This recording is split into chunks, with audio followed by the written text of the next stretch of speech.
Le plus grand magicien de soutien a quitté son groupe parce qu'il n'était pas bien payé et a formé un nouveau groupe avec ses 3 jolies étudiantes. Dans un monde où les pouvoirs du seigneur démon en sommeil ont créé des donjons dans le monde entier, Thunderpike est un groupe de rang à qui diffuse en direct ses courses de donjons au monde entier. Le groupe est composé d'un chevalier, d'un guerrier, d'une sorcière, d'une prêtresse et d'un mage. En combinant leurs capacités uniques, ils sont capables d'éliminer de puissants monstres avec facilité. Ils sont très populaires parce qu'ils ont des aventuriers très forts et que leur travail d'équipe les place au-dessus de tous les autres groupes. Cependant, tout ne va pas pour le mieux dans leur travail d'équipe une fois qu'ils sont en dehors du donjon. Yuk, un mage de soutien de rang B, annonce aux membres de son groupe qu'il va quitter Thunderpike. Le chef du groupe, Simon, lui demande ses raisons, et Yuk évoque l'écart de salaire entre lui et les autres membres du groupe. Tout le monde lui dit d'arrêter de se plaindre parce qu'il le paie équitablement pour sa contribution. Ils disent qu'ils ne participent même pas au combat et qu'ils restent à l'arrière, brûlant leurs objets et leurs parchemins. Yuk s'en prend à eux, leur demandant s'ils n'apprécient pas du tout son travail parce qu'il les soutient tous en permanence. Ils se moquent de lui, disant qu'il est inutile et qu'ils devraient être reconnaissants qu'il laisse un perdant de rang B rester dans leur groupe. Ils affirment qu'ils se débrouilleront très bien sans son petit soutien, et c'est le dernier clou du cercueil. Yuk termine son verre et déclare qu'il va quitter le groupe pour toujours, et qu'ils peuvent aller se mettre leur étiquette de rang A dans le cul. Le lendemain, Yuk se rend à la guilde des aventuriers pour s'inscrire au chômage. Au moment où il finit de remplir le formulaire et le remet à la réceptionniste, une rose se jette soudain sur lui et l'enlace fermement. Elle l'appelle « Professeur », et lorsque Yuk la voit, il reconnaît Marina, une mage d'épée qui l'a guidée avant qu'elle ne passe son test d'aventurier. Marina remercie Yuk de l'avoir aidé un peu plus tôt, et il lui demande comment les choses se passent pour elle. Elle lui répond que tout va bien et apprend qu'il est actuellement sur le marché du travail. Marina est très enthousiaste en entendant cela et demande immédiatement à Yuk de rejoindre son groupe. Yuk va rencontrer les membres de son groupe, qui étaient aussi ses élèves avec Marina.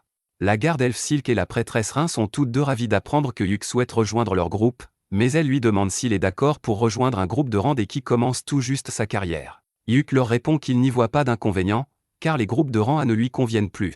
Il explique que pour les quêtes et les donjons difficiles, il avait l'habitude d'investir beaucoup d'argent dans des objets consommables, ce qui ne lui permettait pas de gagner beaucoup d'argent, mais qu'avec les quêtes de rang D, il pourra économiser beaucoup d'argent. Sur ce, Yuk rejoint officiellement leur groupe et apprend que les filles avaient prévu d'accomplir une quête pour extraire du minerai de fer magique aujourd'hui. Ils se rendent au donjon pour extraire le minerai magique, et Yuk se souvient avec nostalgie du début de son aventure. Il dit aux filles qu'elles peuvent facilement trouver le minerai magique au 6e étage du donjon, mais elles lui répondent qu'elles ont peur de combattre le monstre boss du 5e étage, et qu'elles passeront donc leur chemin. Yuk suggère qu'elles essaient d'abord de trouver le minerai au 4e étage, et elles se dirigent vers le donjon. Marina a apporté la canne de son grand-père pour chercher les pièges, mais cela les ralentit, alors Yuk décide de prendre les devants. Il montre aux filles une lanterne magique capable de détecter facilement les pièges de bas niveau, ce qui leur permet d'explorer rapidement le donjon. Yuk commence à se rappeler que c'est le premier donjon qu'il a visité avec son ancien groupe, Thunderpike, il y a 5 ans, et que leur guerrier a été gravement blessé par les pièges. Soudain, il sent la présence d'un monstre et dit aux filles de se préparer à se battre. Elles arrivent dans une pièce où des singes loups les attendent. Silk abat rapidement l'un d'entre eux, puis Marina se précipite pour s'occuper des 2 autres. Yuk lance un enchantement physique sur elle pour améliorer considérablement ses capacités, puis prend les monstres au piège pour les arrêter. Marina se débarrasse facilement des 2 monstres et est choquée de voir à quel point c'était facile avec la magie de Yuk. Il lui dit qu'il lui a lancé 3 types d'enchantements en même temps, et tout le monde est impressionné parce que lancer 3 enchantements en même temps demande beaucoup d'habileté. Ils atteignent bientôt l'entrée du 2e étage et, après avoir vérifié leur équipement et leur endurance, ils descendent. Soudain, un groupe de mineurs zombies les attaque, et c'est au tour de Rin de s'en occuper. Silk et Marina essaient de se battre contre les zombies pour gagner du temps et permettre à Rin de terminer son incantation, et Yuk lance un sort de protection sur tout le monde pour que les zombies ne puissent pas s'approcher. Cela donne à Rin suffisamment de temps pour terminer son incantation, et elle souffle tous les zombies avec sa magie sacrée. Tout le monde commence à la féliciter, et Yuk remarque que l'utilisation de la magie sacrée à une telle échelle coûte beaucoup de mana. Il utilise une compétence appelée rafraîchir le mana sur Rin pour recharger ses réserves de mana, et elle est étonnée d'apprendre que Yuk peut l'utiliser. Elle explique à ses amis qu'il s'agit d'un sort rare que seuls les mages rouges comme Yuk peuvent utiliser, et qu'avec ce seul sort, on peut instantanément être admis dans un groupe de rang A. Ils sont tous stupéfaits, et Yuk essaie de jouer les terre à terre en disant qu'il n'a rien de spécial. Ils avancent, et ils continuent à verser de l'eau bénite sur le sol pour que les zombies ne les attaquent pas après avoir été ranimés. Silk pense que cela va coûter très cher et qu'ils n'ont pas le budget pour cela, mais Yuk lui dit de se détendre parce qu'il l'a préparé lui-même. Cela choque Rin car Yuk n'est même pas prêtre, mais il répond qu'il peut utiliser les cendres purifiées des zombies pour fabriquer de l'eau bénite en utilisant l'alchimie. Ils atteignent bientôt le 4e étage, et Yuk dit qu'ils peuvent trouver le minerai magique à cet étage. Mais avant d'aller plus loin, il veut que tout le monde reconstitue son endurance en mangeant quelque chose. Pour cela, il sort un poêle entier de son sac magique, ce qui excite les filles. Yuk leur dit que si elles travaillent dur, elles pourront un jour s'offrir leur propre sac magique. Il commence à leur faire cuire des œufs et du bacon, puis sort une marmite magique qui leur prépare une soupe de fruits de mer. La femme au foyer à l'intérieur de Rhin devient plus humide que la soupe elle-même en voyant une marmite qui cuit elle-même de la nourriture, et Yuk dit qu'il l'a trouvée dans un donjon de haut niveau et qu'elle coûte cher à réparer. Après cela, il commence à manger, et Silk remarque que la nourriture contient du mana supplémentaire. Yuk lui explique que la cuisine est en fait de l'alchimie, et qu'il a fait des efforts supplémentaires pour leur donner les moyens d'extraire le minerai plus tard. Bientôt, il trouve un lézard rocheux géant, qui porte des minerais sur son dos. Yuk le ralentit avec sa magie, puis Marina utilise son attaque ultime pour le tuer. Elle est vraiment épuisée d'avoir utilisé son ultime une seule fois, mais Yuk reconstitue son mana et lui dit de continuer à s'entraîner à cette compétence. Après cela, ils commencent à extraire le minerai sur le dos du monstre vaincu, mais ils ont besoin de plus. Yuk leur suggère d'aller au 5e étage et de vaincre le chef pour obtenir ce qu'elles veulent. Les filles ont peur car le boss est un monstre très coriace, mais Yuk leur dit qu'il utilisera toute sa puissance pour les aider. Une fois qu'elles ont atteint la salle du boss au 5e étage, Yuk dit aux filles qu'il va se battre seul pour leur montrer ses compétences. Il sort ensuite un artefact caméra flottant pour enregistrer le gameplay du combat contre le boss, et Marina suggère qu'il devrait le diffuser en direct parce que ce serait amusant. Yuk décide de le faire, mais il demande ensuite aux filles le nom de leur groupe pour le diffuser. Elles lui répondent nerveusement qu'elles n'ont pas encore trouvé de nom, mais Marina en trouve un, trèfle, sur le champ. Elle dit que les 3 filles sont les feuilles ordinaires du trèfle, et que Yuk est la 4e feuille, celle qui porte chance.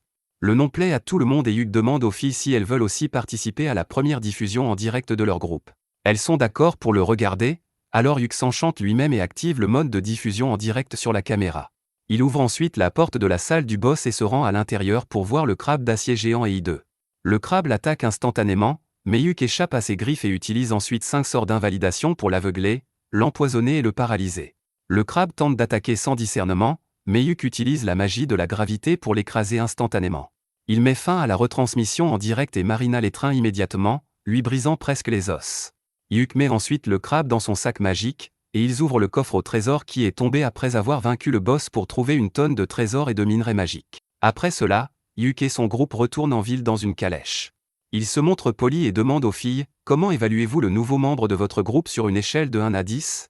Toutes les filles sont vraiment impressionnées par ses compétences dans le donjon, mais Yuk pense qu'elle serait mal à l'aise de voir quelqu'un de plus âgé qu'elle devenir soudainement un membre du groupe. Les filles lui disent que ce n'est pas du tout comme ça, et soudain, Silk a une idée brillante. Elle dit à Yuk qu'il devrait devenir le chef du groupe parce qu'il est le plus expérimenté et le plus puissant d'entre eux. Yuk est troublé car il ne trouve pas normal qu'un nouveau venu devienne le chef, mais les autres filles sont d'accord, disant que leur groupe a été officiellement formé quand elles ont décidé de l'appeler Trèfle, et que cela fait de Yuk un membre fondateur. Lorsque les filles continuent à faire pression sur lui, Yuk finit par céder et accepte de devenir le chef du groupe afin de pouvoir assurer la sécurité de tous. D'un autre côté, son ancien groupe, Thunderpike, traverse une période difficile dans le donjon. Ils ont trouvé un archer pour remplacer Yuk, mais il ne peut pas les soutenir comme Yuk le faisait auparavant. Ils luttent contre une meute de loups monstrueux, et même le nouveau venu leur jette de l'ombre en leur demandant pourquoi ils sont venus dans un donjon de si haut niveau s'ils sont si faibles. Soudain, la sorcière se fait mordre par un loup, et bien que le chef du groupe parvienne à la libérer, la prêtresse n'a pas assez de mana pour la soigner. Le groupe décide de battre en retraite immédiatement, et tandis que la sorcière se vide de son sang, la prêtresse attend toujours que son mana se recharge. Ils n'ont pas de potion de mana ni même de potion de soin car c'était la responsabilité de Yuk et aucun d'entre eux n'a pensé à la récupérer après son départ. Le nouveau a une potion de soin, mais il ne la donne pas si facilement car il s'attendait à ce qu'un groupe de rang ait une meilleure gestion. Pendant ce temps, Yuk et son groupe fêtent le succès de leur première mission. Tout en buvant, Yuk leur dit que la récompense de la quête n'avait rien d'exceptionnel, mais qu'il avait gagné beaucoup d'argent en vendant le cadavre du crabe d'acier. Il interroge les filles sur la répartition de l'argent entre elles, et Silk lui répond qu'elles mettent tout dans la caisse du groupe et qu'elles utilisent un système d'allocation pour acheter les choses nécessaires. Elle explique qu'elles économisent de l'argent pour acheter un jour leur propre maison, et Yuk apprécie l'idée. Au même moment, son ancien groupe se trouve dans la même auberge, se plaignant de leur échec d'aujourd'hui. Il rejette la faute sur le nouveau, disant qu'il aurait dû être mieux préparé pour les aider. L'archer est furieux qu'il le traite comme un garçon de course et dit qu'il n'aurait jamais pensé que le fameux groupe de rang A serait une bande de salauds qui ne peuvent même pas se torcher le cul. Il leur annonce qu'ils quittent leur groupe immédiatement, et Yuk se retourne juste à temps pour le voir. Ne voulant pas attirer l'attention sur son ancien groupe, il dit aux filles qu'après chaque quête réussie, elles prendront 2 jours pour se reposer et récupérer.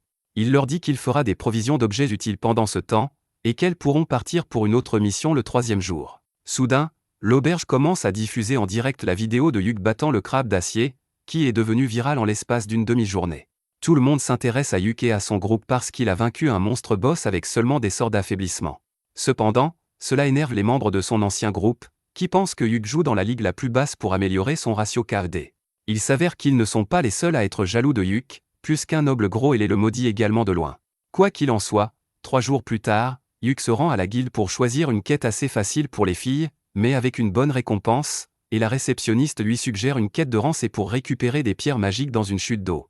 Elle dit que ce devrait être une quête de randée, mais que des monstres étranges rôdent dans la région depuis peu, et qu'elle est donc devenue plus difficile. Alors que Hyuk est en train de réfléchir, les filles arrivent en courant et acceptent la quête sans même poser de questions. Ce n'est qu'après le départ de la réceptionniste pour enregistrer la quête que Hyuk a l'occasion d'expliquer qu'elle risque d'affronter un monstre au cours de la quête. Les filles décident tout de même de participer à la quête pour gagner plus de points et d'argent. Hyuk leur dit de se préparer et de le retrouver dans 30 minutes, puis la réceptionniste arrive avec le reçu de la quête.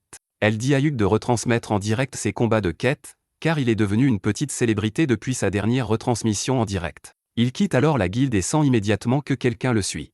Il conduit le harceleur dans une ruelle louche, et il s'avère qu'il s'agit de l'affreux noble jaloux. Hyuk lui demande s'il a quelque chose à faire avec lui, et le noble sort son épée, lui disant de quitter Clovey immédiatement. Hyuk utilise discrètement un sort de piège sur lui, puis demande au gros s'il a perdu la tête pour avoir dit au chef du groupe d'abandonner. Le gros lui répond qu'il a trouvé les filles en premier et qu'il va rejoindre leur groupe pour devenir leur daddy sugar, mais Hyuk pense qu'il n'est qu'un junkie qui a trop bu de champignons magiques aujourd'hui. Il refuse de quitter le groupe et s'en va, et alors que le noble tente de l'attaquer, il trébuche sur le sort du piège et s'assomme. Une fois que Hyuk a rejoint les filles pour la quête, elle lui raconte que le gros incel les a approchés quelques jours plus tôt et leur a proposé de rejoindre leur groupe comme s'il les aidait. Cependant, ses compétences étaient moyennes, et elles ont décidé de l'ignorer puisqu'il n'acceptait pas de refus. Hyuk pense également que ce type doit être stupide s'il peut dégainer son épée avec autant de désinvolture dans la rue, et il décide de le signaler à la guilde à leur retour. Ensuite, Hyuk aborde le sujet de leur quête et dit que, bien qu'elle soit très simple, ils devront peut-être affronter des monstres de type bête sauvage. Les filles lui disent qu'elles ont visité la région il y a environ 2 mois, mais qu'elles n'ont pas rencontré de monstres à l'époque, et qu'il n'y avait pas non plus d'animaux ordinaires dans les environs. La deuxième partie inquiète Hyuk, et il dit que la seule raison pour laquelle tous les animaux fuient la forêt est la présence d'un monstre puissant. Il dit aux filles que le monstre était présent dans la forêt à l'époque, mais qu'elles ont eu la chance de ne pas le rencontrer. Il dit que dès qu'elles atteindront la forêt, il commencera à tout enregistrer et que si elles rencontrent le monstre, il le retransmettra en direct. Le mieux serait qu'ils gagnent, mais s'ils perdent et doivent s'enfuir, il veut que la vidéo soit en direct pour que la guilde puisse les voir et envoyer de l'aide à temps. Ils atteignent bientôt la forêt, et Hyuk commence à enregistrer pendant qu'il marche à l'intérieur. Il marche à la fin du groupe car les bêtes sauvages attaquent les groupes par derrière et dit aux filles de ne pas s'inquiéter pour lui car il porte une armure spéciale de sorcier qui lui donne des statistiques de défense très élevées. Ils atteignent bientôt la cascade, mais Hyuk sent quelque chose et active immédiatement le mode de diffusion en direct. Une seconde plus tard, le monstre qui terrorise la forêt apparaît, et à la grande horreur de Hyuk, il s'agit d'un monstre de haut rang appelé le Zarnag, que l'on trouve au plus profond des donjons de haut rang. Tout le monde panique en entendant cela, et Hyuk s'avance devant les filles. Il leur dit qu'elles doivent s'enfuir immédiatement car elles mourront si elles se battent contre le Zarnag. Il décide de rester en arrière et de l'arrêter jusqu'à ce que les filles se mettent en sécurité et que la guilde envoie des renforts. Mais soudain, Marina tire son épée et dit à Hyuk qu'elle ne l'abandonnera pas. Silk et Rin sont également d'accord avec elle et commencent à utiliser leur pouvoir pour ralentir le monstre afin de pouvoir le tuer. Hyuk n'a pas d'autre choix que de les laisser participer à l'action, et il enchante d'abord leur capacité physique. Marina se précipite pour arrêter le monstre, tandis que Rin incante son sort, mais elle est repoussée par une gifle. Hyuk tente d'étourdir le monstre à l'aide de la magie de la foudre, puis lui jette de nombreux sorts, mais malgré cela, il ne semble pas ralentir. Hyuk se rend compte qu'il s'agit d'un monstre spécial et demande à Marina de lui faire gagner du temps pour qu'il puisse utiliser un sort très puissant. Marina commence à se battre contre le monstre, puis Silk appelle les dryades de la forêt à l'aide et lie le monstre avec des lianes. Alors que les deux filles font de leur mieux pour bloquer le monstre, Hyuk finit d'incanter son sort de niveau 5, flèche prismatique. Il dit à Marina de reculer avant de tirer sur le monstre avec une puissance dévastatrice. Alors que la flèche prismatique frappe le monstre, celui-ci gémit de douleur, mais rien d'autre ne se passe. Hyuk pense qu'il n'a pas réussi à infliger de dégâts, mais alors que le monstre charge vers eux, un liquide noir commence à s'écouler de tous ses orifices. Le monstre semble affaibli par son attaque, mais il est encore assez fort pour les attaquer.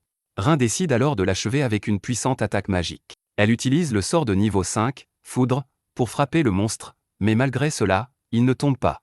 Cependant, Yuk réalise que le monstre a été étourdi par les attaques puissantes qu'il a subies, et c'est l'occasion parfaite pour en finir. Il dit à Marina de se lancer et de tuer le monstre. Elle se précipite vers lui, activant sa compétence ultime, tandis que Yuk en profite pour charger son épée et infliger un coup critique. La tête du monstre tombe dans la rivière, le ciel s'éclaircit, et un jet de sang jaillit. Tout le monde est soulagé, puis Yuk se souvient qu'il était en train de diffuser ce combat en direct. Il remercie tous les spectateurs d'avoir suivi le combat jusqu'au bout et met fin au stream. La vidéo devient instantanément un succès dans la ville, et la popularité du groupe Clové augmente encore davantage.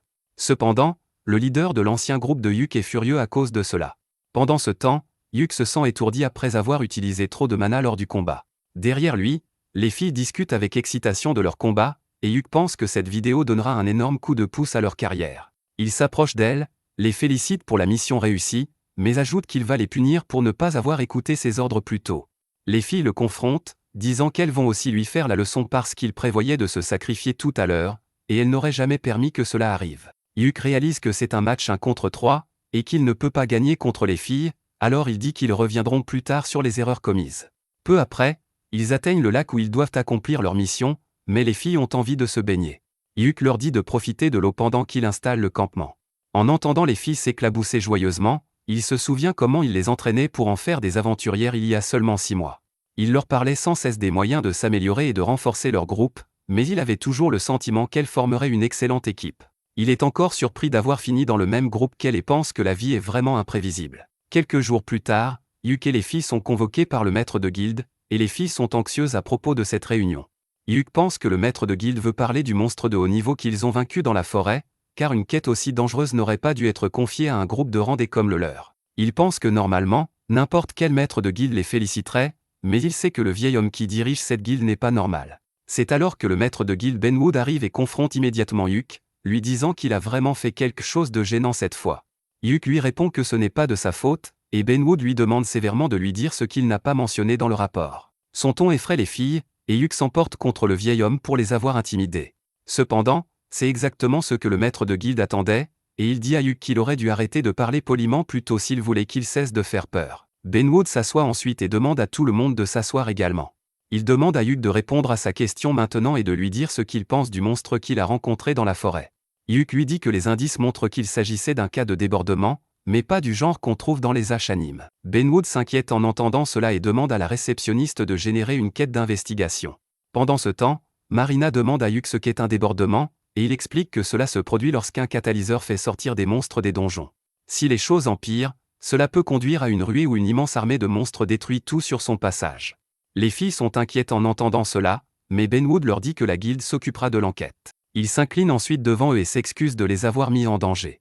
Les filles sont surprises et disent qu'elles allaient bien parce que Yuk était avec elles. Le vieil homme dit qu'il a regardé le stream et pense qu'elles sont aussi très compétentes, c'est pourquoi il va les promouvoir au rang C. Les filles sont ravies d'entendre cela, puis Benwood se tourne vers Yuk pour lui annoncer une autre bonne nouvelle, il est promu au rang A parce que le sort de flèche prismatique qu'il a utilisé pendant le combat est un nouveau sort qu'il a créé, et tous les officiers de la guilde estiment qu'il mérite cette promotion. Yuk a du mal à réaliser ce qui se passe, mais Benwood sort les documents de promotion et lui demande de les signer. Plus tard, Yuk et les filles se rendent à la guilde pour célébrer leur promotion. Yuk remet les gains de la mission à Silk, qui constate que la somme est bien plus élevée que ce qu'elle attendait. Elle empile les pièces d'or pour les compter, et au fond de la bourse, Benwood a laissé une pièce de platine en guise d'excuse. Les filles sont excitées de voir la pièce de platine, puis Silk dit qu'après avoir ajouté les gains d'aujourd'hui, ils ont assez d'argent pour acheter leur propre base. Ils commencent à boire et à manger pour célébrer cette occasion spéciale, puis Rin demande à Yuk quel est son rêve en tant qu'aventurier. Il lui dit qu'il rêve de défier le dernier étage du donjon nommé Ténèbres Infinies, ce qui fait que les filles recrachent leur boisson, car ce donjon est réputé incroyablement dangereux. Yuk dit que c'est vrai, car le dernier étage du donjon abrite la porte des abysses qui mène aux enfers. Il dit qu'il n'a pas l'intention de traverser la porte des abysses, mais qu'il veut la voir de ses propres yeux. Il raconte aux filles que son oncle, un grand aventurier, a un jour défié le dernier étage du donjon des Ténèbres Infinies et a vu la porte. Bien qu'il n'ait pas réussi à vaincre le dernier étage, ces histoires ont inspiré Yuk à essayer un jour. Marina aime l'idée et dit à Yuk qu'il devrait bientôt se rendre dans ce donjon et diffuser leur combat en direct, mais il lui répond que ce n'est pas si simple. D'abord, ils doivent être un groupe de rang A, et en plus, Ils ont besoin de l'autorisation du gouvernement pour entrer dans le donjon. Les filles sont motivées en entendant cela et promettent à Yuk qu'elles deviendront plus fortes pour qu'un jour, elles puissent défier ensemble ce donjon dangereux. Peu après, le groupe Clové se lance dans une autre mission et diffuse leur combat en direct comme d'habitude. Pendant que Marina combat en première ligne, Yuk la guide et protège tout le monde avec des barrières magiques. Silk utilise des lianes pour immobiliser le monstre, puis Rin l'attaque avec un puissant sort de foudre. Pour en finir, Yuk utilise un parchemin magique pour invoquer une magie de pierre sur le monstre, le tuant. Le stream est bien accueilli par le public, mais pas par l'ancien groupe de Yuk, Thunderpike. Ils sont jaloux du succès de Yuk, mais plus encore, ils s'inquiètent de leur propre déclin. Ils blâment tout sur les nouveaux membres qui ont rejoint leur groupe, les qualifiant d'inutiles. De plus, la magicienne de leur groupe évite de sortir avec eux depuis qu'elle a été blessée, et elle commence à prendre du retard lors des missions. Ils pensent qu'ils devraient peut-être convaincre Yuk de revenir dans leur groupe, car quand il était avec eux, ils ne rataient pas leur mission aussi lamentablement. Ils envisagent de réduire le salaire de la magicienne, la jugeant inutile, et d'augmenter un peu celui de Yuk pour qu'il n'ait pas de problème à revenir. Pendant ce temps, Yuk et les filles reviennent en ville après leur mission et sont choqués de voir le leader de Thunderpike, Simon, les attendre à la porte. Yuk est surpris de le voir et dit aux filles d'aller faire leur rapport à la réceptionniste pendant qu'il s'occupe de cela. Les filles entrent silencieusement, puis Yuk demande à Simon ce qu'il veut. Simon l'invitait à discuter autour d'un verre, mais Yuk refuse, disant qu'il est fatigué à cause de la quête. Il commence à rentrer, mais Simon l'arrête, lui disant de revenir dans Thunderpike. Marina et les autres écoutent avidement cette conversation depuis l'autre côté de la porte et s'inquiètent lorsque Simon rappelle à Yuk leur longue amitié et leur rêve de défier ensemble la porte des abysses. Il dit que Yuk devra être dans un groupe de rang A pour même essayer cela, et c'est pourquoi il devrait revenir dans Thunderpike. Cependant, Yuk repousse sa main, lui disant qu'il est le leader de l'équipe Clové et qu'il ne les quittera pas. Cela énerve Simon, qui essaie de manipuler Yuk en lui faisant porter le blâme pour l'échec de Thunderpike après son départ. Mais Yuk lui dit de grandir et de gérer ses problèmes comme un adulte. Il entre dans le bâtiment de la guilde tandis que Simon crie qu'il le regrettera, et ce tumulte attire l'attention du gros balourd qui avait déjà essayé d'attaquer Yuk par le passé. Pendant ce temps, Simon trouve les filles très anxieuses à propos de la conversation, et lorsqu'il les rassure en disant qu'il ne quittera pas le groupe, Marina l'étreint si fort qu'il sent ses os craquer. Il parvient tant bien que mal à la repousser, puis ils vont boire un verre ensemble. Peu après, ils reçoivent une quête d'une boutique d'armure populaire appelée Hurty. Yuk leur explique que la boutique lance une nouvelle collection axée sur les aventurières, et comme leur groupe est composé à 75% de femmes, ils ont décidé de les choisir comme égérie. Les 3 filles recevront des armures de haute qualité de la boutique, et celle-ci pourra utiliser les vidéos de leurs exploits dans les donjons pour se promouvoir. Les filles sont surprises par cette bonne nouvelle et découvrent qu'elles recevront les armures gratuitement, en plus d'être payées pour la quête. Elles sont très excitées, et bientôt, leur groupe se rend dans la ville où se trouve la boutique d'Hurty. Alors que Yuk attend sur le marché, repensant à l'époque où il est venu dans cette ville avec son ancien groupe, les filles récupèrent leur nouvel équipement.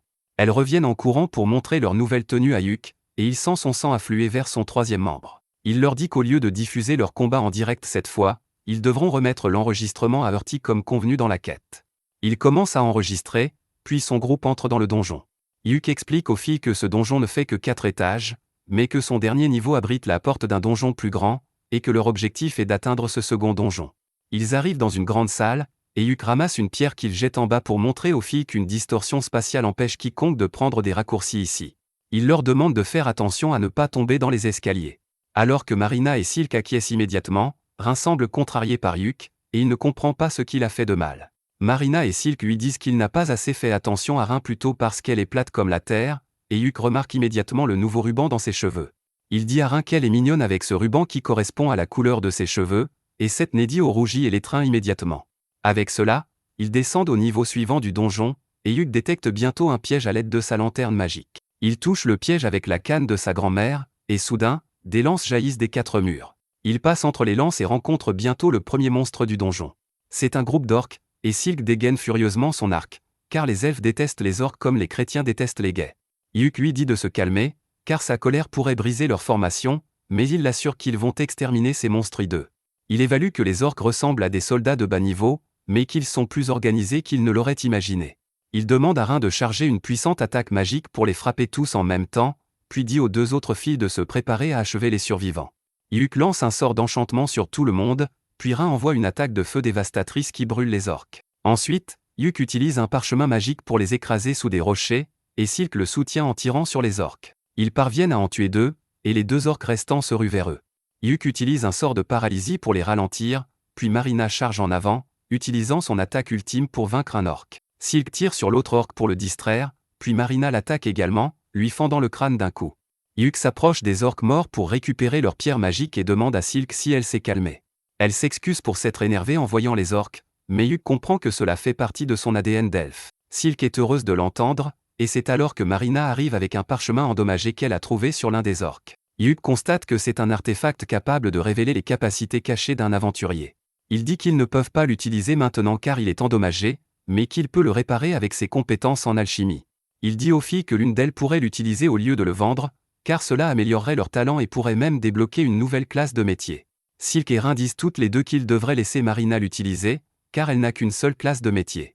Alors que Marina rêve de la classe qu'elle pourrait obtenir, un coffre au trésor apparaît soudain devant eux en récompense pour avoir vaincu les orques. Plus tard, pendant qu'ils font une pause déjeuner, ils découvrent que le coffre contenait un sac magique, et tout le monde décide de le donner à Rin, car les soutiens comme elle en ont plus besoin. Ensuite, ils se rendent au 4e étage du donjon, et Yuk explique aux filles que l'entrée du second donjon était autrefois gardée par un monstre boss, mais qu'il n'y en a pas eu depuis des années. Les filles lui demandent plus de détails sur ce boss, et il leur parle du traqueur des ombres, un monstre qui semblait fait d'obscurité pure. Marina repère quelque chose qui ressemble exactement à cela au loin et demande à Yuk s'il parle de ça. Yuk est stupéfait de voir qu'il y a un véritable traqueur des ombres dans le donjon. Il braque sa caméra sur lui, car les traqueurs des ombres sont très rares. Il pense que le traqueur des ombres ne les atteindra pas rapidement, car personne ne peut simplement sauter d'un étage supérieur, mais le boss décide de prouver qu'il est différent. Il saute en bas et brise la barrière invisible qui empêchait quiconque de prendre des raccourcis. Yuk panique et réalise qu'ils n'ont d'autre choix que de combattre. Il sort immédiatement un parchemin pour lancer plusieurs enchantements sur les filles, mais le boss envoie une vague d'obscurité vers Marina, brisant sa barrière et l'assommant. Pendant que Rin la soigne, Yuk et Silk se tiennent face au traqueur des ombres. Yuk charge vers lui, et alors que le monstre détruit sa barrière, il comprend qu'il peut détruire les boucliers magiques. Il utilise un sort d'illusion pour distraire le boss avec un clone pendant qu'il se place derrière lui et applique 3 enchantements à son épée pour attaquer.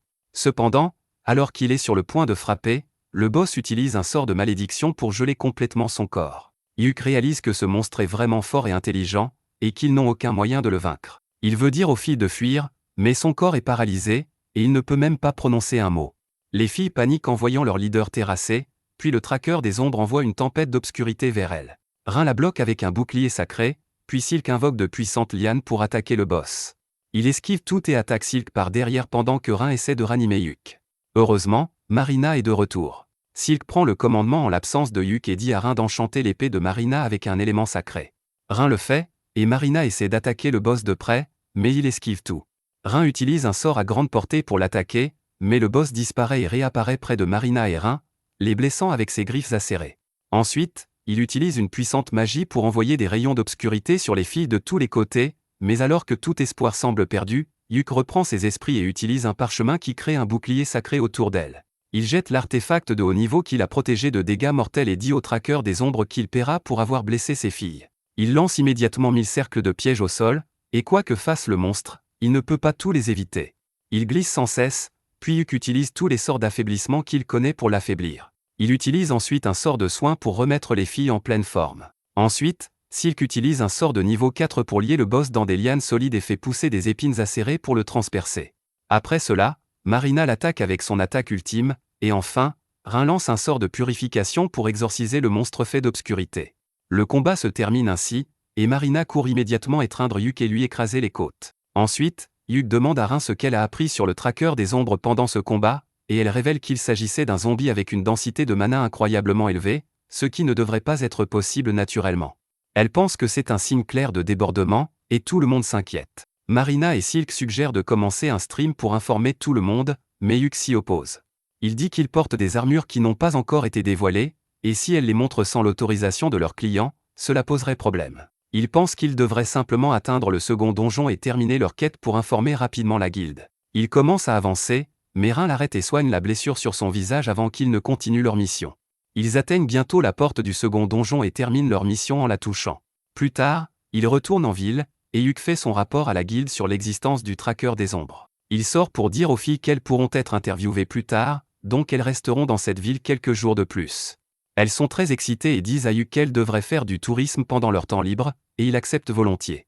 Pendant ce temps, l'ancien groupe de Yuk, Thunderpike, traverse une période difficile depuis son départ. Ils se plaignent de manger de la nourriture séchée, car quand Yuk était avec eux, il pouvait manger quelque chose de nouveau à chaque fois grâce à son pot magique. Ils ne coopèrent pas vraiment bien entre eux et laissent les tâches importantes à la guérisseuse et à la magicienne. En plus de cela, la magicienne est traitée comme une Aron Girl, et tout le monde lui dit d'apprendre des compétences utiles, car elle est trop faible et ne contribue pas beaucoup au combat. Quoi qu'il en soit, elle allume le stream avant que leur groupe n'entre dans le donjon, mais en quelques heures, ils reviennent à la guilde après avoir échoué la mission. La réceptionniste sourit en leur disant qu'ils échouent beaucoup récemment, et si cela continue, ils pourraient être rétrogradés. Cela met Simon en colère, mais la réceptionniste reste ferme et lui dit de prendre des quêtes plus faciles pour sauver la réputation de son groupe. Après cela, ils commencent à boire et à manger, et la magicienne, Jamie, s'assoit à une table séparée. Le grand guerrier est furieux que la réceptionniste ait parlé de rétrogradation, mais Simon dit qu'elle a raison, car ils ne peuvent pas prendre de quête de haut niveau à seulement 4. La guérisseuse lui dit de trouver un autre membre dans ce cas, car c'est son travail en tant que leader. Les trois en viennent rapidement à la conclusion qu'ils ont besoin de Yuk de retour dans leur équipe à tout prix, mais ils ne savent pas comment s'y prendre. Simon, étant l'ami d'enfance de Yuk, sait qu'il ne reviendra pas si facilement, et s'ils veulent attirer son attention, ils ont besoin de quelque chose qui le convaincra. Il dit que s'ils veulent intéresser Yuk, ils devront défier le donjon des ténèbres infinies, car cela a toujours été son objectif. Il pense que s'ils font une quête conjointe avec d'autres groupes, ils pourront attirer Yuk. Simon dit qu'ils doivent juste faire semblant d'être sérieux, car Yuk ne pourra pas réfléchir correctement en entendant leur offre de rejoindre leur groupe. Le guerrier et la guérisseuse sont d'accord, mais la magicienne, Jamie, est vraiment déçue de voir à quel point son groupe a sombré. D'un autre côté, Yuk et ses filles sont de retour en ville après leur quête réussie. Alors qu'ils se promènent sur le marché, tout le monde reconnaît les filles grâce à la vidéo publicitaire de la marque d'armure populaire Hurty, mais certains hommes sont aussi jaloux d'elles. Quoi qu'il en soit, ils sont en mission pour trouver une maison à louer pour leur groupe. Leur agent immobilier les emmène d'abord voir une maison en banlieue, mais Yuk la refuse car elle ne semble pas très sûre pour des femmes. Ensuite, l'agent leur montre une autre maison, et tout le monde pense qu'elle est mieux que la précédente. Yuk demande à l'agent de la mettre de côté pour eux, et il dit qu'il a une dernière option à leur montrer. Il les emmène à la dernière maison, mais Yuk devient nerveux en s'approchant, car la base de Thunderpike se trouve aussi dans cette région. En entendant cela, toutes les filles décident qu'elles n'ont même pas besoin de voir la troisième propriété, car elles ne veulent pas avoir ces connards comme voisins. Ainsi, ils achètent la deuxième maison, et leurs affaires y sont rapidement déménagées. Yuk demande aux filles si elles ont choisi leur chambre, car elles devraient ranger leurs affaires rapidement, et elles disent qu'elles y réfléchissaient justement. Silk demande à Yuk quelle chambre il veut, et il est confus car il ne prévoyait pas de rester avec elle. Il essaie de leur dire que ce n'est pas une bonne idée, car il est un homme après tout, mais les filles rient de Yuk, qui est mal à l'aise à la simple idée de partager une maison avec 3 filles. Marina lui dit que c'est leur base de groupe, donc ils devraient tous rester ensemble, et personne ne lui en voudra s'il les surprend accidentellement sous la douche ou coincés dans la machine à laver. Yuk leur dit qu'il n'a aucune envie de voir leurs cuisses et leur demande de garder leur porte verrouillée en permanence, car elles ne devraient faire confiance à aucun homme, pas même à lui. Avec cela, ils s'installent dans leur nouvelle maison, et Yuk achète même une télévision OLED de 64 pouces pour qu'ils puissent regarder leurs vidéos enregistrées en 4K. Les filles le remercient pour le cadeau, et ils trinquent pour célébrer l'achat de leur propre base. Alors qu'ils commencent à boire, le regard de Rin reste collé à la télévision, et lorsque Yuk regarde l'écran, il voit son ancien groupe annoncer qu'ils vont défier le donjon des ténèbres infinies. Il y aura d'autres groupes de haut niveau avec eux pour cette quête d'exploration, et même le royaume leur a donné l'autorisation d'entrer. Yuk est stupéfait d'entendre cela, et ses filles essaient de le réconforter. Il leur dit qu'il n'a pas de FOMO, Fear of Missing Out, car le donjon sera toujours là après cette mission. Il dit qu'il veut explorer le dernier étage du donjon et atteindre la porte des abysses, mais maintenant, il veut le faire avec ses filles. Il leur dit de ne pas s'inquiéter, car ils atteindront le donjon un jour, et ils diffuseront en direct leur plus grande aventure. Alors qu'ils recommencent à manger et à boire, une lettre glisse sous la porte, et Yuk découvre qu'elle vient de la guilde. Il s'y rend immédiatement, et la réceptionniste lui remet une lettre d'invitation de Thunderpike, qui veut qu'il rejoigne leur groupe pour l'exploration du donjon des ténèbres infinies. Ils promettent de le rendre membre permanent après la quête, mais Yuk ne veut rien d'eux, et il demande à la réceptionniste de refuser l'invitation en son nom. Après cela, Yuk et Rin vont faire des courses, mais Simon les trouve là-bas. Il est furieux parce que Yuk a refusé l'invitation de rejoindre leur groupe et lui demande s'il a oublié son rêve d'explorer le donjon. Yuk reste calme et lui dit qu'il est fier que son ancien groupe explore le donjon le plus difficile et lui souhaite bonne chance. Simon perd son sang-froid et dit que leur plan a besoin de lui dans le groupe, mais Yuk refuse à nouveau. Simon essaie de l'intimider en criant, mais Yuk lui dit d'utiliser son cerveau pour une fois. Il lui rappelle qu'envoyer une demande à quelqu'un qui est déjà dans un groupe est considéré comme de mauvaise manière, et qu'il est libre de refuser toute demande. Le chevalier reproche à Yuk tout ce que leur groupe a traversé depuis son départ, mais c'en est trop. Yuk ne peut plus le supporter et lui dit que quitter le groupe était la meilleure décision qu'il ait jamais prise. Il commence à crier sur Simon, lui rappelant qu'il lui a laissé toutes les tâches qui n'impliquaient pas de combattre. Il dit que le groupe avait la vie facile parce qu'il faisait tout le travail important, mais qu'ils n'ont jamais valorisé sa contribution. Simon est surpris par sa colère, mais Rin prend la main de Yuk, le calmant. Simon essaie de convaincre Yuk de revenir, promettant que les choses seront différentes cette fois, mais Yuk répond qu'il est trop tard. Il dit qu'il va rester avec son groupe, Clovey, et que ce qui arrive à Thunderpike ne le concerne pas. Yuk s'éloigne, tenant la main de Rin, et Simon le maudit, disant qu'ils s'en sortiront même sans lui. 2 semaines plus tard, Yuk est convoqué par le maître de guilde, qui lui parle des anomalies dans les donjons de toute la région, ce qui indique clairement une ruée. Le maître de guilde dit que même les érudits royaux pensent la même chose, et que la raison pour laquelle ils ont donné l'autorisation d'explorer le donjon des ténèbres infinies est à cause de cela. Yuk réalise que la situation est bien plus grave qu'il ne le pensait, puis le maître de guilde dit qu'il a une quête pour son groupe. Il veut qu'ils enquêtent sur le donjon des ténèbres infinies, et Yuk rejette immédiatement l'idée, car c'est trop dangereux. Il dit que Thunderpike et les autres groupes de rang A sont assez forts pour faire cette quête seuls, mais le maître de guilde l'informe que 2 des groupes, dont Thunderpike, se sont retirés. Il donne ensuite à Yuk un rapport sur le seul enregistrement connu du donjon des ténèbres infinies, lui rappelant son rêve d'atteindre le fond du donjon. Le maître de guilde lui dit qu'ils ont besoin de quelqu'un d'aussi compétent et ingénieux que lui pour diriger cette enquête. Le vieil homme donne ensuite à Yuk un parchemin de sortie, un objet ultra rare qui peut téléporter quelqu'un hors du donjon. Yuk demande pourquoi il insiste autant pour qu'il prenne cette mission, et il répond qu'il est la seule personne en qui il peut avoir confiance. C'est alors que la réceptionniste arrive et remet à Yuk la lettre de quête officielle du roi. Il réalise qu'il sera difficile de refuser la mission maintenant et dit au maître de guilde qu'il consultera les membres de son groupe avant de donner une réponse définitive. Une fois rentré chez lui, il explique tout aux filles et dit qu'ils devraient refuser la demande, car c'est trop dangereux et qu'ils ne sont pas prêts. Les filles, cependant, pensent qu'avec leur nouvel équipement et un peu de chance, ils peuvent réussir à explorer le donjon. Yuk n'est toujours pas convaincu, car il a peur de les perdre, et Rin les traîne, lui demandant de leur faire plus confiance. Les autres filles lui disent aussi d'arrêter d'hésiter et de poursuivre ses rêves librement, car elles veulent s'élever dans le monde des aventuriers avec lui. Leurs mots donnent confiance à Yuk, et il se rend au bureau du maître de guilde avec les filles pour accepter la quête. Il dit qu'il pourrait avoir besoin d'un autre membre pour remplir le rôle d'éclaireur, et le maître de guilde dit qu'il a déjà préparé cela. Sur son signal, la réceptionniste arrive avec une fille chat nerveuse qui se présente comme Nen. Elle dit qu'elle est spécialisée en tant que ninja et qu'elle veut rejoindre leur groupe pour cette mission. Yuk n'a aucun problème avec un nouveau membre du groupe, et il se dirige immédiatement vers l'entrée du donjon de l'infinie obscurité, qui, étonnamment, se trouvait sous le bâtiment de la guilde depuis toujours. La réceptionniste leur explique que le bâtiment de la guilde a été construit au-dessus de l'entrée du donjon pour la cacher au monde. Le maître de la guilde informe Yuk qu'initialement, 3 groupes de rang A devaient entrer dans le donjon, mais 2 d'entre eux ont abandonné. L'ancien groupe de Yuk, Thunderpike, est le seul restant, et actuellement, ils sont à l'intérieur du donjon, mais leurs sponsors ne sont pas satisfaits d'eux. Le maître de la guilde lui conseille alors de faire attention lors de cette mission et lui souhaite bonne chance. Yuk vérifie l'état de son groupe et constate que tous sont prêts à entrer dans le donjon. Sur ce, l'entrée du donjon s'ouvre, et Yuk commence le live stream avant de pénétrer à l'intérieur. L'espace à l'intérieur du donjon est déformé, avec une gravité irrégulière, mais le groupe parvient à traverser le passage sans difficulté. Nen utilise une lanterne magique pour détecter les pièges et une boussole magique pour trouver la direction.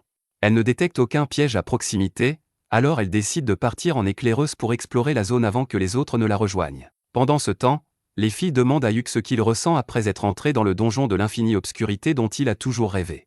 Yuk leur répond que ce n'est pas aussi émouvant ou excitant qu'il l'imaginait, mais Silk dit qu'elle est très enthousiaste. Elle explique que sa principale raison de devenir aventurière était l'argent, mais en entendant Yuk parler de ses rêves avec tant de passion, elle a changé d'état d'esprit.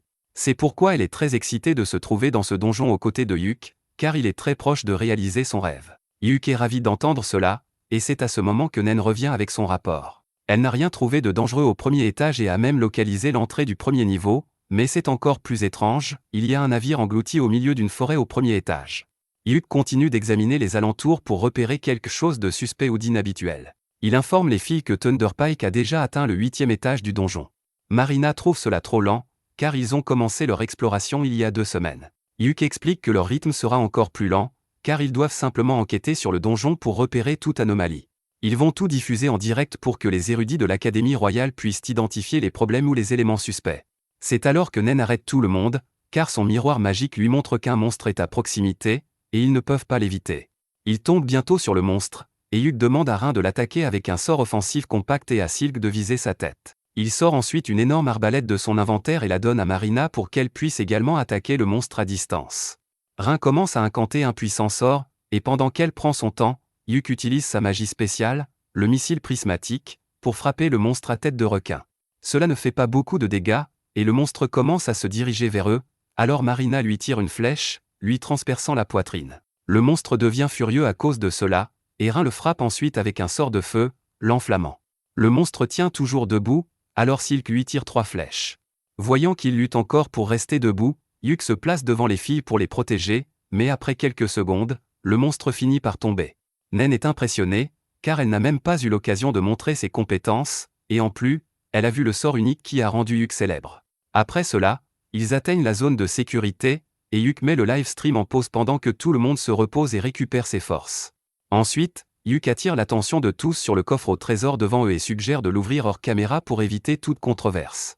Il demande à Nen de montrer ses compétences de voleuse, et elle commence à fouiller autour de la serrure pour détecter les pièges. Elle trouve un piège simple à l'intérieur et le désactive facilement avant d'ouvrir le coffre, qui est rempli de joyaux. Les filles commencent à saliver en voyant autant de joyaux, et Yuk demande à Silk de tous les rangers. Une fois cela fait, il décide d'inspecter ce qui reste dans le trésor. Il trouve un artefact en forme de bague et un artefact en forme de cube noir, qu'il ne parvient pas à analyser ou à comprendre. Il dit aux filles que l'artefact semble être un bébé qui ne sait même pas ce qu'il est. Les filles sont excitées en entendant que l'artefact est un bébé, et Marina et Rin le veulent toutes les deux. Yuk leur dit qu'ils devront en parler au maître de la guilde pour savoir ce que c'est, mais il est sûr que c'est quelque chose de rare. Il demande ensuite à Rin de tendre sa main et place la bague qu'il vient de trouver à son doigt, car elle lui va parfaitement. Il lui dit qu'elle devrait utiliser cette bague, qui peut stabiliser son esprit, mais lorsqu'il la regarde, il constate qu'il a détruit son équilibre mental par son geste. Rin rougit intensément, car Yuk vient essentiellement de lui faire une proposition, et maintenant elle n'a aucun problème à laisser Marina prendre le cube noir. Ils reprennent leur exploration, et Nen utilise la boussole magique qui détecte les flux d'air pour trouver l'entrée du 2e étage. Une fois arrivés dans la zone de sécurité du 2e étage, Yuk demande aux filles ce qu'elles trouvent étrange dans ce donjon. Elles lui répondent que la façon dont le paysage change constamment est bizarre, et à part cela, seuls les monstres à tête de requin semblent déplacés. Yuk est d'accord et ajoute que le coffre au trésor qu'ils ont trouvé au 1er étage était également inhabituel, car les coffres au trésor se trouvent normalement dans des étages plus difficiles. Il pense qu'il doit y avoir un lien entre le monstre requin et le coffre au trésor trouvé au 1er étage et décide d'y réfléchir plus tard. Il dit qu'ils devraient rentrer pour aujourd'hui, car ils ont assez exploré, et les filles sont d'accord. Il retourne à l'entrée du donjon, mais Nen sent alors quelqu'un approcher. Il s'agit de l'ancien groupe de Yuk, qui a recruté 2 nouveaux membres pour cette mission. Simon se montre arrogant en disant à Yuk que s'il devait de toute façon venir ici, il aurait dû accepter leur invitation. Yuk répond qu'il n'allait pas tomber dans son piège et révèle qu'ils sont ici pour une mission officielle du roi. Les autres membres de Thunderpike se mettent en colère sans raison et traitent Yuk de bâtard ingrat, mais Simon agit comme s'ils étaient partenaires dans la même mission. Il dit à Yuk de lui remettre l'enregistrement du live stream et tous les objets qu'il a collectés, car ils sont maintenant en alliance. Il joue également de son rang et dit qu'il serait préférable qu'un groupe de rang A fasse le rapport au maître de la guilde, et ses amis essaient de convaincre Yuk que c'est la meilleure option pour l'avenir de son groupe. Il continue de dire à Yuk de considérer cela comme une grande faveur, et il commence à s'énerver. Silk est également frustré par leur attitude et s'en prend à eux pour avoir tenté d'utiliser leur rang pour faire chanter Yuk. Les membres du groupe de Simon lui disent de se taire, la traitant d'elfe noir sauvage, et c'est à ce moment que Yuk perd patience. Il s'en prend aux guerriers et à la prêtresse, leur disant qu'il ne tolérera pas qu'on insulte les membres de son groupe. Il est même prêt à dégainer son épée contre eux, mais Simon essaie de jouer la carte de la détente et lui demande de lui remettre son butin. Yuk repousse simplement sa main, lui disant qu'il ne travaillera jamais avec des gens aussi méprisables. Il laisse Simon et les autres sous le choc de sa réponse, puis dit à ses filles qu'ils devraient retourner à la surface. Cette conversation entière a été diffusée en direct, et tous ceux qui l'ont vu pensent que cela causera bientôt un gros problème. En effet, cela cause un gros problème, mais pas pour le groupe de Yuk, plutôt pour Thunderpike. 2 jours après cet incident, ils sont convoqués au siège du maître de la guilde, qui leur dit qu'il y a eu plusieurs plaintes officielles contre eux de la part de leurs sponsors, du pays des elfes et du siège de la guilde. Simon ne prend pas cela au sérieux et dit que le plus gros problème devrait être qu'un groupe de rang C ait insulté un groupe de rang A comme le leur. Il ajoute que la guilde n'aurait jamais dû laisser un groupe avec une elfe noire sauvage entrer dans le donjon, mais le maître de la guilde frappe ce raciste avant qu'il ne puisse terminer sa phrase. Le maître de la guilde s'approche de lui en disant que, puisqu'un aventurier de rang A comme lui a fait des remarques racistes contre l'elfe noir en direct, cela a nui à la réputation de leur pays. Il l'attrape par la gorge, disant que ces actions pourraient causer de sérieux problèmes entre leur pays et les elfes, et pour éviter cela, Thunderpike devra faire un stream d'excuses. Non seulement cela, mais ils seront jugés, et dans le pire des cas, ils pourraient être exilés à jamais. Il le lâche après cela, et Simon dit que c'est une décision imprudente, car s'ils exilent un groupe de rang A, ils n'auront personne pour explorer le donjon dangereux. Le maître de la guilde révèle qu'il n'y aura aucun problème, car le groupe de Yuk a reçu un rang A temporaire pour cette mission, et ils ont déjà montré de grands résultats. Malgré cet avertissement, Simon n'est pas prêt à s'excuser auprès de qui que ce soit, et il maudit Yuk pour l'avoir piégé avec son live stream. Alors qu'il est occupé à le maudire au milieu de la rue plus tard, le noble Groele arrive et dit à Simon qu'il a un moyen de se venger de Yuk qui profitera à tous les deux. D'un autre côté, Marina approche Yuk car elle a compris l'utilité de l'artefact du cube noir. Yuk est impatient de savoir comment une idiote comme elle a pu le découvrir, et Marina répond qu'après avoir passé suffisamment de temps avec le cube, l'idée lui est venue naturellement. Cependant, elle ne peut pas l'utiliser seule, et elle a besoin de l'aide de Yuk pour activer pleinement l'artefact. Il pense qu'il a besoin d'une touche de ses compétences en alchimie, mais Marina lui demande simplement de tenir le cube et de penser à elle. Yuk pense à Marina en tant que combattante, et soudain, le cube noir se transforme en une épée spéciale conçue juste pour elle. Marina est ravie de voir l'épée, mais Yuk ne comprend même pas ce qui se passe. Marina refuse de lui expliquer et dit simplement que le cube noir était comme un bébé, et qu'il avait besoin d'une mère et d'un père avant de pouvoir fonctionner. Yuk est embarrassé en entendant cela, tandis que Marina commence à câliner l'épée. Le lendemain, Yuk et le groupe Clové retournent dans le donjon de l'infinie obscurité, et il allume le live stream à l'avance. Il dit ensuite aux filles que leur mission pour aujourd'hui est d'atteindre les escaliers du 3e étage du donjon, et ils décideront d'explorer davantage ou de rentrer en fonction de ce qu'ils y trouveront. Ils traversent rapidement le 1er étage sans problème, puis atteignent le 2e étage, qui est très différent de ce à quoi ils s'attendaient. C'est une vaste plaine herbeuse, et même le ciel est présent malgré le fait qu'il soit à l'intérieur du donjon. Tout le monde est étonné par ce spectacle, mais Yuk leur dit de respirer profondément et de se calmer. Il dit qu'il existe des archives de certains étages de donjons qui copient le monde extérieur, mais il se trouve toujours plus bas que le 20e étage. Il se demande si cet étage ressemble au monde extérieur parce que la disposition du donjon a changé ou si les étages inférieurs du donjon remontent à cause d'une irrégularité. Personne n'a encore de réponse à cela, et Yuk décide d'en savoir plus sur cet étage. Il demande à Nen de faire son travail, mais sa boussole, qui indique la direction du vent, ne fonctionne pas car le vent ici est trop fort. Rin suggère qu'elle peut utiliser son sort de glace télescopique pour scanner rapidement la zone, et Yuk lui dit d'y aller. Cette fille assoiffée monte sur ses épaules, et il commence à fondre sous ses cuisses épaisses. Rin utilise ensuite son sort de glace télescopique pour regarder au loin et trouve une maison au loin avant que ses yeux ne se fatiguent. Yuk décide d'aller voir la maison, et en chemin, il dit aux filles que les ruines sont couramment trouvées dans les donjons, mais une maison complète est une chose vraiment suspecte. De plus, il s'inquiète du soleil dans le ciel.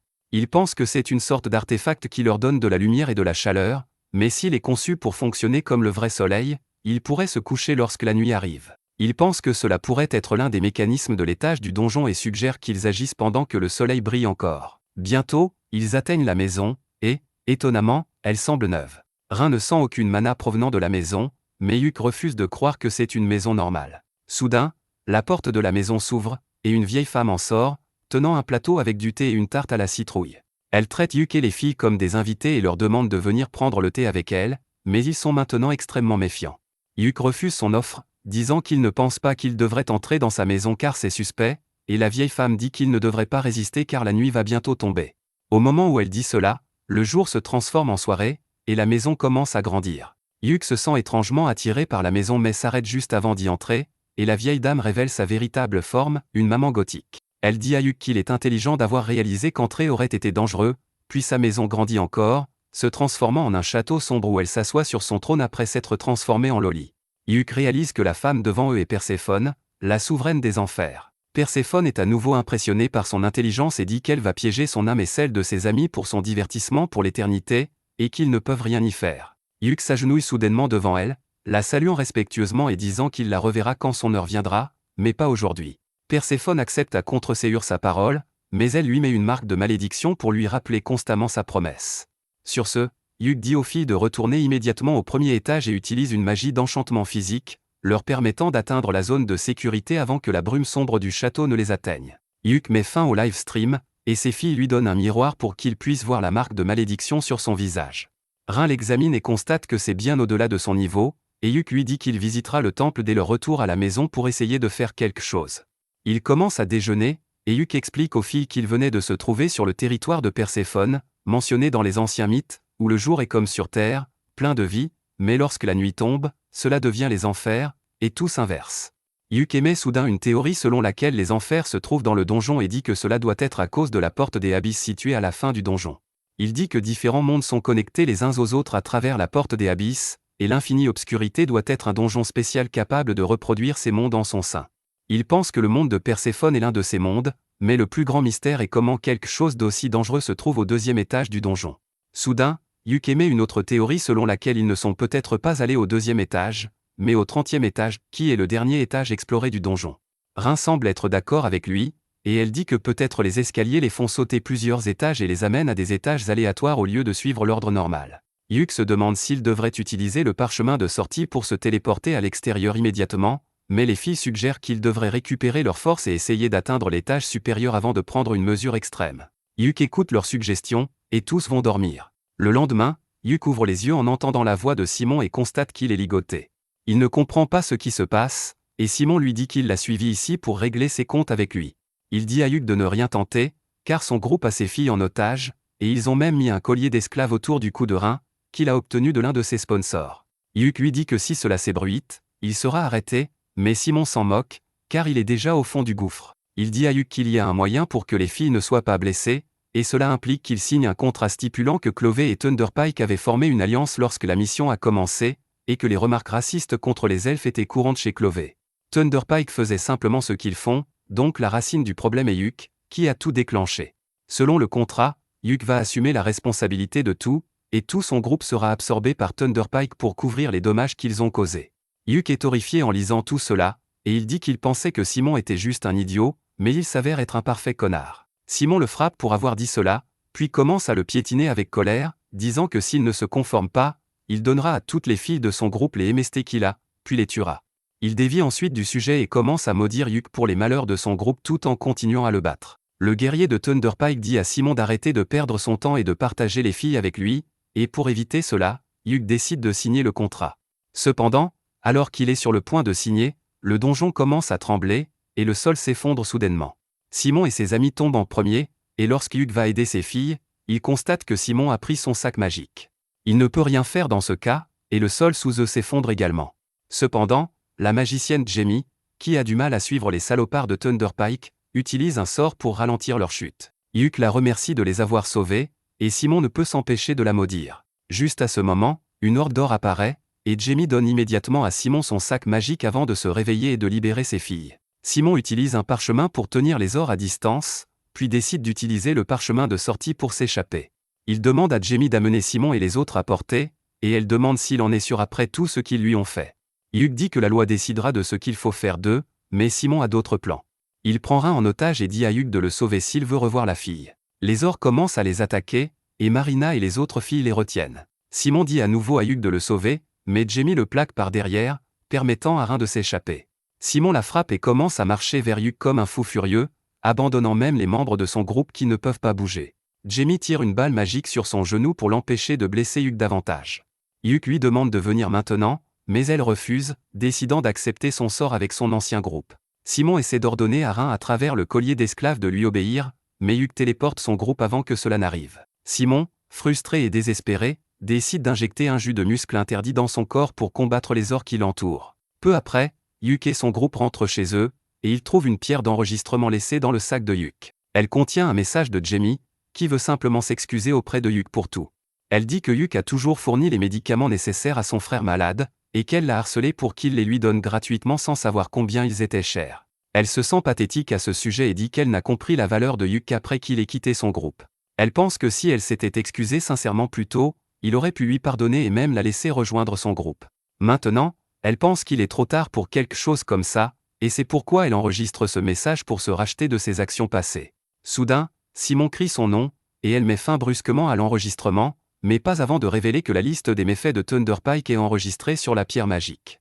Yuk se sent mal en voyant le message, car après tout ce que Jamie a fait pour s'assurer qu'il s'échappe du donjon indemne, il l'a laissé derrière pour mourir. Rin essaie de le réconforter, disant qu'il n'avait pas d'autre option, puis le maître de la guilde leur dit qu'il vient de recevoir un message de détresse du donjon de l'infinie obscurité. Il lit le message à la télévision, Et c'est juste un enregistrement vocal de Jamie disant que le donjon est en mauvais état et que les étages s'effondrent. Le maître de la guilde dit qu'il se demande s'ils doivent envoyer une équipe de secours ou non, et Hugh se porte volontaire pour aller sauver Jamie. Il demande au maître de la guilde de trouver un autre parchemin de sortie, mais le vieil homme lui dit que c'est à lui de décider s'il vaut la peine d'envoyer une mission de sauvetage. Il quitte la pièce sur ces mots, et Hugh dit à ses filles qu'il ira seul sauver Jamie, mais les filles lui disent qu'elles doivent aussi leur vie à Jamie, donc elles l'accompagneront. Hugh décide ensuite de faire quelque chose pour le collier d'esclave autour du cou de Rein, et il récite un sort inconnu pour le désactiver. Tout le monde est surpris de voir cela, et Rein dit qu'elle n'a jamais entendu parler d'un sort comme celui-ci. Hugh pense que c'est une sorte de sort de magie noire qui lui a été imposé par la déesse de la mort, Perséphone, avec sa marque de malédiction. Alors que les filles s'inquiètent pour lui, Hugh pense que c'est une bonne chose d'avoir attiré l'attention de la déesse de la mort. Cela dit, il commence à planifier la mission de sauvetage lorsque quelqu'un frappe violemment à sa porte. Hugh ouvre la porte et trouve le noble gros et laid, qui lui dit qu'il aurait dû ouvrir rapidement à son maître. Hugh lui dit de dégager de chez lui, et lorsque l'homme essaie de le frapper, il lui donne un coup de pied là où ça fait mal. Ses gardes essaient d'attaquer Hugh, mais Marina et Naine les assomment rapidement. Le noble est choqué de voir que les filles peuvent encore aller contre ses ordres, car il est sûr que Simon a mis le collier d'esclave autour du cou de Rein. Il sort la télécommande et commence à appeler Rein, qui arrive bientôt sur le pas de la porte. Le noble est heureux de penser qu'elle lui obéit, mais Rein lui frappe le visage avec une barre de fer, le faisant tomber.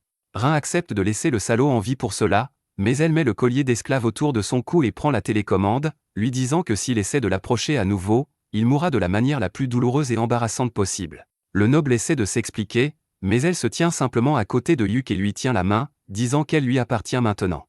Même Hugh est surpris d'entendre cela, mais il décide de s'assurer que le noble ne s'approche plus jamais de Rein. Il s'approche de lui et utilise un sort noir qui fera littéralement bouillir son sang jusqu'à ce qu'il meure s'il s'approche de Rein. Le noble panique en entendant cela, et Hugh demande à Marina et aux autres de le remettre aux gardes. Plus tard dans la soirée, Hugh et les filles ont fait tous les préparatifs pour l'exploration du donjon, mais il leur manque toujours le parchemin de sortie, l'objet le plus important. Hugh craint que le maître de la guilde ne trouve un autre parchemin à temps, car ils sont si rares, lorsqu'un aventurier vétéran nommé Lucent frappe à sa porte. Il est là pour donner à Hugh un parchemin de sortie, car il pense que sauver des amis du danger est l'un des devoirs les plus importants d'un aventurier. Avec le parchemin dans son sac, Hugh décide d'entrer à nouveau dans le donjon malgré le maître de la guilde lui disant que le donjon va être scellé par ordre royal, et qu'il sera puni pour y être entré. Le vieil homme demande à Hugh s'il sait même comment trouver Jamie là-dedans, et il explique la théorie selon laquelle les escaliers mènent à différents mondes, qui sont affectés par les pensées subconscientes de l'aventurier. Le maître de la guilde et la réceptionniste se souviennent de leur jour de gloire lorsqu'ils exploraient le donjon, et la théorie de Hugh a du sens pour eux. Ils souhaitent bonne chance à Hugh pour sa mission, et ils leur demandent simplement de commencer à préparer une fête de bienvenue. Sur ce, Hugh et son groupe entrent dans l'infinie obscurité, et ils tombent immédiatement sur des monstres. Avec Hugh soutenant les filles avec de la magie de soutien, ils parviennent à les vaincre rapidement et atteignent la zone de sécurité. Alors qu'ils descendent les escaliers, Hugh continue de penser à sauver Jamie, et son astuce fonctionne, car le deuxième étage s'avère être une copie gravement endommagée de leur ville. Naine trouve une traînée de sang, et il la suit immédiatement dans l'espoir que Jamie soit encore en vie. Il la trouve inconsciente près de son appartement, mais, à leur grande surprise, Simon sort et dit à Hugh qu'il allait de toute façon venir le chercher. Hugh ne peut pas croire que Simon est encore en vie, mais Silk lui dit qu'il ne l'est pas, elle sent une mana sombre et tordue sortir de son corps, comme elle l'a ressenti avec le traqueur d'ombre, et elle est certaine qu'il est un zombie. Hugh comprend enfin que le noble gros Elé a dû donner à Simon un artefact puissant qu'il a transformé en zombie pour qu'il puisse continuer à se battre même après sa mort. Simon dit à Hugh qu'il le fera payer pour tout ce qu'il a fait et libère une puissante vague d'énergie sombre, et Marina charge immédiatement pour l'affronter. Hugh la renforce rapidement, et elle parvient à couper le bras de Simon avant de battre en retraite, mais c'est inutile, car il le fait immédiatement repousser. Il libère ensuite une autre vague d'énergie sombre vers Hugh, qui utilise un parchemin pour créer un bouclier de magie sacrée. Simon charge immédiatement vers lui pour un combat rapproché, mais Hugh esquive son attaque et essaie de l'enserrer, mais cela ne fonctionne pas. Pendant ce temps, Silk et Rein utilisent leur sort magique pour piéger Simon, mais il les détruit facilement avec sa magie noire. Hugh l'attaque immédiatement de front, et Simon continue de crier qu'il le tuera et détruira tout ce qu'il aime. Hugh le frappe continuellement, mais Simon guérit instantanément de tout. Hugh recule de quelques pas et décide d'utiliser son sort spécial, le missile prismatique, pour l'attaquer. Simon prend la magie de plein fouet et reste indemne, confiant que son corps immortel ne sera pas détruit par elle, et c'est exactement ce que Hugh voulait. Le corps de Simon commence soudain à exploser à différents endroits, et il commence à grandir de manière incontrôlable à chaque endroit où une explosion se produit. Il devient une masse de chair en croissance constante et ne comprend rien. Marina est également confuse, alors Yuk lui dit qu'il a utilisé le pouvoir de Perséphone pour modifier le missile prismatique afin qu'il reste actif tant que la cible est en vie. Comme Simon est maintenant immortel, il continuera à souffrir du sort pour l'éternité. Simon demande à Yuk d'arrêter son sort, lui rappelant qu'ils sont amis d'enfance, mais Yuk n'a plus rien à faire avec ce salaud, et il s'éloigne pendant que Simon continue d'exploser et de grandir comme un cancer. Pendant ce temps, Rin essaie de soigner Jamie, mais ni la magie de guérison ni les potions ne fonctionnent sur ses blessures causées par la magie noire de Simon. Elle a perdu tout espoir de survivre et s'excuse une dernière fois auprès de Yuk avant de mourir, mais il lui dit de ne pas abandonner. Il utilise le pouvoir de Perséphone pour dissiper toutes les malédictions sur elle, guérissant instantanément ses blessures. Jamie s'évanouit dès que ses blessures sont guéries, mais Rin est certaine qu'elle ira mieux maintenant. Soudain, le ciel s'assombrit, et une horde de traqueurs d'ombre apparaît de nulle part. Il commence à déchirer Simon, et il continue de crier de douleur pendant que son corps continue de grandir. Yuk dit au revoir à l'homme qui était autrefois son ami alors qu'il utilise le parchemin de sortie, laissant Simon souffrir dans le donjon pour l'éternité. Une semaine après cet incident, le maître de la guilde convoque Yuk et Jamie pour leur remettre leur punition. La punition de Yuk et de son groupe est une simple déduction de leurs points et une interdiction d'1 mois de toute activité d'aventure, tandis que la punition de Jamie est l'annulation de sa licence d'aventurière pendant 1 an. Aucun d'eux ne peut croire qu'ils s'en tirent à si bon compte, mais le vieux maître de la guilde leur dit de ne pas trop y penser. Il quitte la guilde après cela, et Jamie ne peut toujours pas s'arrêter de s'excuser auprès de Yuk pour tout ce que Thunderpike lui a fait. Elle se sent pathétique d'avoir profité de sa gentillesse pendant si longtemps et veut changer, mais Yuk lui dit qu'elle a déjà suffisamment changé. Jamie commence à tomber amoureuse de lui, et elle le remercie avec un grand sourire avant qu'il ne rentre chez eux. Quelques jours plus tard, Yuk rend visite à la réceptionniste de la guilde pour faire de Nen un membre permanent de l'équipe Clovey. La réceptionniste est ravie d'entendre cela et dit qu'elle commencera immédiatement les formalités. Yuk suggère qu'elle devrait d'abord demander à Nen, mais la femme sait ce qu'elle fait. Elle ouvre la porte de la pièce, et Nen, qui les espionnait, tombe immédiatement par terre. La réceptionniste s'en prend à Nen pour cela, mais Yuk dit que ce n'est pas grave. Il demande ensuite à Nen si elle veut rejoindre son groupe, et elle est plus qu'heureuse d'accepter son offre. Soudain, la réceptionniste serre Nen dans ses bras, car, en tant que son mentor, elle est vraiment heureuse qu'elle rejoigne un groupe vraiment génial. Après ce moment touchant, Yuk quitte la pièce avec Nen, qui lui dit qu'elle était là pour lui remettre une lettre de Silk. Alors que Yuk ouvre la lettre, il dit à Nen qu'il devrait aller voir Jamie avant de rentrer chez eux, et Nen le suit silencieusement. Jamie est devenue bibliothécaire maintenant, et elle utilise sa magie pour placer des livres sur les étagères hautes. Yuk et Nen entrent dans la pièce et commencent à discuter. Yuk dit à Jamie que cette pièce appartenait au maître de la guilde, mais qu'il n'a pas pu l'entretenir après y avoir apporté trop de livres différents. Jamie soupire, disant qu'il lui faudra 1 semaine pour organiser tous les livres et les archives dans la pièce, et cela impressionne grandement Nen, car une idiote comme elle aurait besoin d'1 année entière pour faire la même chose. Jamie est surprise, mais elle se calme et remercie Yuk de l'avoir aidé à obtenir un emploi à la guilde. Elle le remercie également pour avoir fourni des médicaments à son frère, puis demande s'il a besoin de quelque chose d'elle. Yuk lui dit que c'est Silk qui veut lui parler. Il demande à Jamie de passer chez eux quand elle rentrera chez elle, mais il n'a aucune idée du sujet. Quoi qu'il en soit, Jamie a presque fini son travail de la journée, alors elle accompagne Yuk et Nen en rentrant chez eux. Ils commencent à parler de la météo comme des gens ennuyeux, et Nen dit qu'elle n'aime pas du tout l'hiver. Yuk lui dit que sa ville natale recevait beaucoup de neige pendant les hivers, et il commence à se souvenir des moments amusants qu'il a passés avec Simon dans leur enfance. Il déprime à cause de cela, mais les filles réalisent ce qu'ils pensent et le ramènent à la réalité. Bientôt, ils arrivent chez eux, et Yuk pousse les filles à entrer en premier. Elles sont surprises et méfiantes de ses actions, mais décident de le suivre. Alors qu'elles ouvrent la porte, Silk et les autres font éclater des pétards pour souhaiter la bienvenue à Nen et Jamie dans le groupe Clovey. Toutes deux sont vraiment surprises, mais c'est ce que Yuk et ses filles avaient prévu pour elles. Jamie est en colère contre lui pour les avoir trompées, mais Nen est vraiment ravie. Elle est heureuse de devenir un membre officiel de Clovey, et les filles l'emmènent à l'intérieur. Jamie, cependant, reste sur le pas de la porte, la tête baissée, et Yuk lui demande si elle ne veut pas rejoindre leur groupe. Elle lui dit avec émotion qu'après tout ce qu'elle lui a fait, elle ne mérite pas d'être dans son groupe. Silk et les autres reviennent sur le pas de la porte en entendant cela, et elles disent à Jamie qu'elle est l'une des leurs maintenant. Elle lui rappelle qu'elle leur a sauvé la vie, donc tout est égal entre elles, et elle pourrait sûrement bénéficier d'un membre de plus dans leur groupe. Jamie est ému aux larmes en entendant leurs paroles gentilles, puis la fête de bienvenue commence. Yuk lève son verre pour porter un toast, mais Marina l'interrompt, disant qu'ils sont 6, et qu'elle n'a jamais entendu parler d'un trèfle à 6 feuilles. Même Rin n'en a jamais entendu parler, mais Jamie en a entendu parler, et elle dit que dans le langage des fleurs, un trèfle à 6 feuilles signifie la gloire. Yuk est ravi d'entendre que le nom de leur groupe a encore du sens, et il porte un toast à leur avenir. Une fois la fête terminée, Il raccompagne Jamie chez elle, et il commence à parler des anciens temps. Hugh dit que lorsqu'il est arrivé en ville pour la première fois, il admirait Jamie, car il était un plouc de la campagne, et elle dégageait des vibes de fille de la ville. Jamie se souvient également de l'époque où Hugh était complètement perdu sur la plupart des choses en ville. Pour cacher son embarras, Hugh dit que Simon était comme lui, mais la mention de Simon assombrit rapidement l'ambiance de la conversation. Hugh et Jamie orientent la conversation vers leur première mission en tant que groupe d'aventuriers, et Hugh dit que même si les choses n'allaient pas bien pour lui en général, il s'est amusé avec Thunder Pike. Il dit ensuite que c'est peut-être de sa faute si Thunder Pike a été complètement détruit, mais Jamie ne pense pas cela. Hugh dit que les choses auraient été différentes s'il avait confronté les autres membres du groupe, mais Jamie dit qu'il n'aurait pas réalisé la valeur de son travail acharné à l'époque, et il les aurait quittés de toute façon. Elle prend la main de Hugh, lui disant que ce n'était pas de sa faute. Elle dit qu'elle le remboursera pour toute une fois que l'interdiction qui pèse sur elle sera levée et qu'elle redeviendra une aventurière. Après l'avoir accompagnée chez elle, Hugh retourne chez lui et trouve Rin en train de faire la vaisselle toute seule. Elle lui dit que Naine était vraiment excitée à l'idée de déménager toutes ses affaires aujourd'hui, alors elle a emmené Marina et Silk pour l'aider. Rin a dû rester derrière car elle a perdu au pierre-feuille-ciseaux, et maintenant elle doit faire la vaisselle toute seule. Hugh commence à l'aider, et Rin commence à s'amuser en les voyant travailler ensemble. Elle dit qu'il ressemble à un jeune couple, et cette déclaration prend Hugh complètement au dépourvu. Rin commence à bouder qu'il ait réagi de manière si choquée, et elle demande à Hugh d'être honnête sur ses sentiments.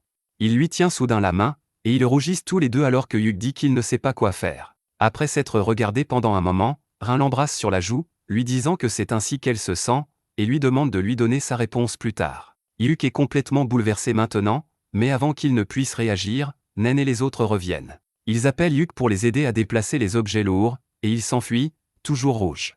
Un mois plus tard, la suspension du groupe Clové est enfin levée, et Hugh se rend au bâtiment de la guilde pour obtenir des informations sur les quêtes disponibles. La réceptionniste a une petite nouvelle exclusive pour lui, et elle l'informe qu'un nouveau donjon a été récemment découvert. Hugh est choqué d'entendre cela, car le dernier donjon a été découvert il y a 10 ans. La réceptionniste lui parle de l'emplacement du donjon et dit que ce serait un endroit idéal pour le live stream de retour du groupe Clové. Hugh commence à y réfléchir, puis la réceptionniste ajoute que les érudits royaux pensent que les anomalies de tous les autres donjons étaient dues à l'apparition de ce nouveau donjon. Comme le groupe Clové a fait un excellent travail en enquêtant sur le donjon de l'infinie obscurité, les érudits veulent qu'ils enquêtent également sur le nouveau donjon, et le royaume a émis une demande de mission officielle pour eux. Hugh est surpris et ravi d'apprendre que le royaume donne à son groupe une autre grande chance, mais il ne peut pas donner de réponse à la demande avant d'avoir consulté les membres de son groupe. Il rentre chez lui pour partager l'information avec les filles, mais il ne trouve que Marina en train d'entretenir son équipement tandis que les trois autres sont occupés ailleurs. Hugh décide de leur parler de la demande de mission pendant le dîner, et Marina lui dit qu'elle va à la guilde un moment car Jamie avait quelque chose d'excitant à lui dire. Alors qu'elle part, Rin sort du bain avec les cheveux dégoulinants et dit à Hugh de les sécher pour elle. Il fait ce qu'on lui dit, et après cela, Rin va faire une sieste, invitant Hugh à la rejoindre, mais il est trop timide pour sauter sur l'offre. Juste à ce moment, Silk arrive avec du café pour lui, et alors qu'il s'assoit pour en boire, Hugh décide de partager l'information avec elle en premier, car elle est la membre la plus responsable du groupe. Silk est également très excité d'entendre parler du nouveau donjon et demande à Hugh s'il a des détails sur la mission. Il lui dit qu'il a oublié de demander les détails et décide de retourner à la guilde. Silk lui demande de rendre visite à Jamie à la guilde et de l'inviter, ainsi que son frère, à la fête qu'ils organisent pour célébrer la fin de leur suspension. Hugh lui dit qu'il le fera, puis Silk commence soudain à agir timidement, lui demandant de prendre du temps libre et de la gâter comme il gâte Rin. Hugh panique en entendant cela, mais Silk rejette cela comme une blague et l'envoie à la guilde pour obtenir des informations sur le nouveau donjon.